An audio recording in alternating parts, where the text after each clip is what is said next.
It was a night like any other in Columbus. The streets alive with spring energy, college students celebrating the end of exams, and bars packed with people chasing a moment of escape. In the middle of all that noise and normalcy, one man, Brian Shaffer, walked toward the ugly tuna saloona with a quiet smile on his face. He had no idea that the doors he was about to step through would become the last confirmed point of his existence.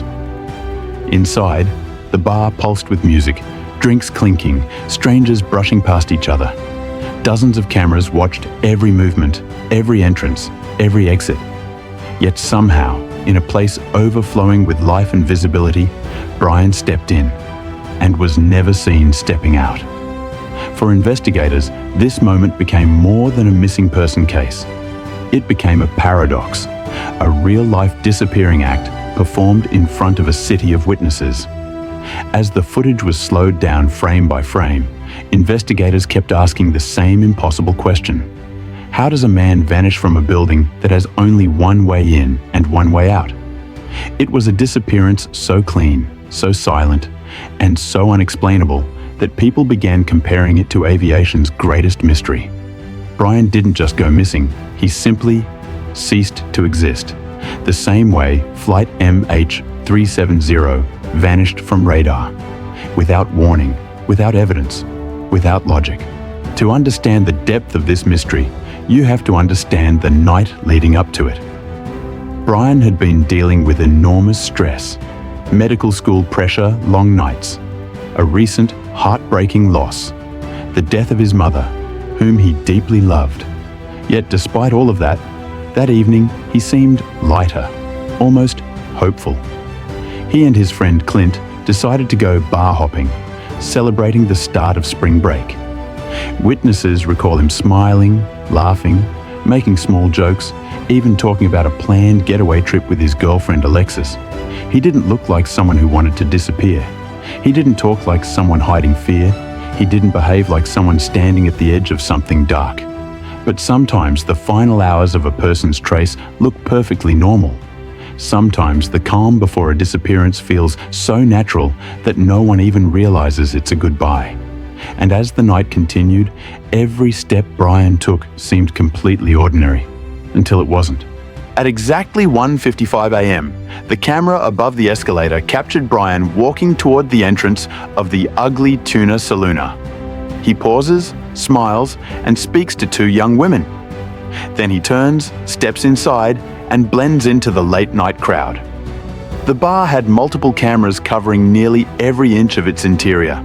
Yet, because of ongoing construction and lighting issues, a few tiny blind spots existed, narrow slices of space where the cameras could not see. Within these small gaps, lasting no more than a heartbeat, Brian Shaffer disappeared.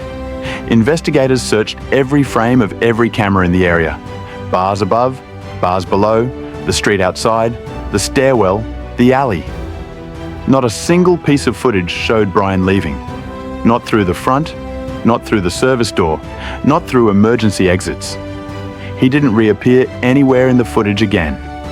At 1:55 a.m., he was alive, smiling, and walking inside. After that moment, it is as if he dissolved into air. The idea that a grown man could vanish inside a fully monitored building shook detectives to their core. It was illogical, disturbing, and completely unprecedented. A disappearance executed with the silence and precision of a ghost. The case grew even stranger days later when something truly chilling happened. Alexis, Brian's girlfriend, heartbroken and desperate, kept calling his phone every night. Most calls went straight to voicemail, until one night it rang. Not once, but multiple times.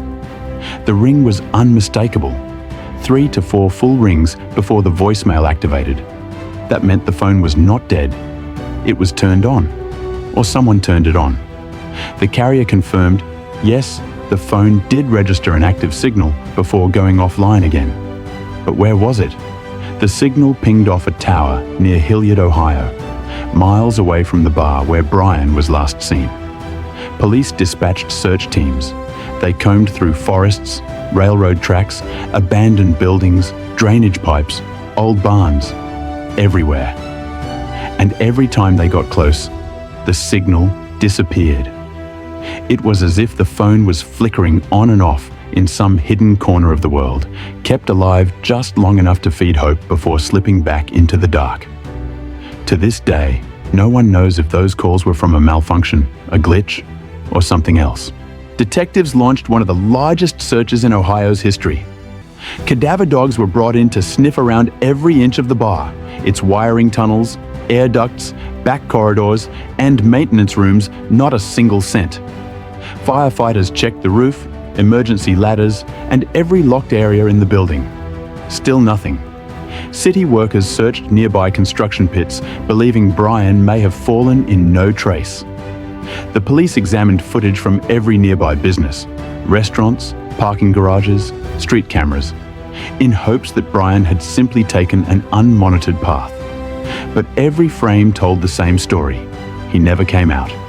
Even more frightening, Brian's bank account, credit cards, medical ID, social media, employment records, everything stayed completely inactive for years.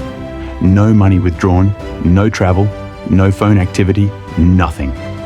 It's as if his entire life stopped the moment he walked into the bar. Like a plane whose radar signal suddenly drops mid-flight and is never found again, Brian Shaffer didn't just disappear. He became a mystery that feels almost supernatural. A man swallowed by a moment, leaving behind a question no one can answer. When the police slowed down, when the media moved on, and when the world began treating Brian's disappearance as just another case, one man refused to accept it. His father, Randy Shaffer. Every single morning, Randy woke up before sunrise, put on the same jacket, held the same folder of flyers, and walked into the city searching for the son he refused to believe was gone. He would enter bars, coffee shops, gas stations, grocery stores, showing Brian's picture, asking strangers, "Have you seen my boy?" Some nights he drove to the highway and stared at passing cars, imagining that maybe Brian was sitting in one of them, too afraid or too lost to come home. Randy spent thousands of dollars on private investigators, cadaver dogs, and independent experts who analyzed the footage again and again. He retraced Brian's steps repeatedly, standing at the escalator where his son was last seen and whispering, "What did I miss? What did you see that I didn't?" People say that if love could bring someone home, Brian would have walked through the door the same night he disappeared, because his father carried enough love, grief, and determination for both of them. But no matter how hard Randy searched, the city never answered him back. The silence around Brian's disappearance only grew louder. When all logical explanations failed, investigators started exploring impossible ones. One theory claimed that Brian slipped into a construction area behind the bar. A maze of unfinished walls, dark hallways, broken floors, and blocked exits. It was the only place cameras could not see clearly. To many, it sounded like the perfect escape route, or the perfect trap. Detectives examined every pipe, every ventilation opening, every maintenance shaft. They crawled through dust-filled tunnels wearing masks and gloves. They measured distances, checked fall hazards, scanned with thermal cameras, and even reviewed blueprints of the building. But what they discovered was chilling. There was no path that could lead Brian out of the building. The construction zone didn't connect to any street. It didn't open into another bar. It didn't lead to a staircase or basement. It was a dead end. Walls sealed, doors locked, floors unstable. If Brian had gone back there, they would have at least found some trace. A dropped phone, a shoe, a piece of clothing, something. But there was nothing, not even dust disturbed. The theory collapsed, and with it, another small hope for answers. As the investigation expanded, the spotlight shifted from locations to people, especially the two friends who were with Brian that night, Clint and Meredith. While almost everyone connected to Brian cooperated with police, answered questions, and took polygraph tests, Clint refused. He did not just decline once, he refused every single time the police asked. He hired a lawyer immediately. He avoided the media. He avoided Brian's family. Eventually, he even moved out of Ohio. This behavior raised suspicion across the country. Why would Brian's closest friend block an investigation? Why protect himself so fiercely if he had nothing to hide? Did he know something that he was scared to reveal? Did he see something inside the bar that night? Was there an argument, a misunderstanding, or something darker? Yet, even if Clint knew a secret, even if he was hiding a truth, he would still not be able to explain the greatest mystery of all. Brian never left the bar on camera. Whatever happened, it was not a simple fight or a drunken mistake. Something far more unusual took place. Something that no witness, no friend, and no camera could clearly capture. Months after Brian vanished, when hope was fading and Randy was fighting depression, something eerie happened. On a missing person memorial website, a comment appeared under Brian's profile. It read, "Brian Shaffer is alive. He is living in the islands." The message was signed by someone calling himself the Creeper. At first, Randy felt a spark of hope, a tiny light in the darkest period of his life. Could this be real? Could his son have escaped somewhere far from the noise and stress of his life?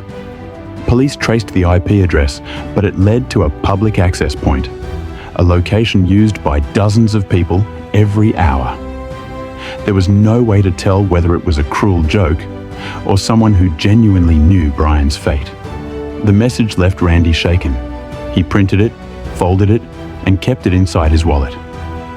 Every night, he would read it again and again, imagining his son standing on a beach somewhere, alive, breathing the ocean air.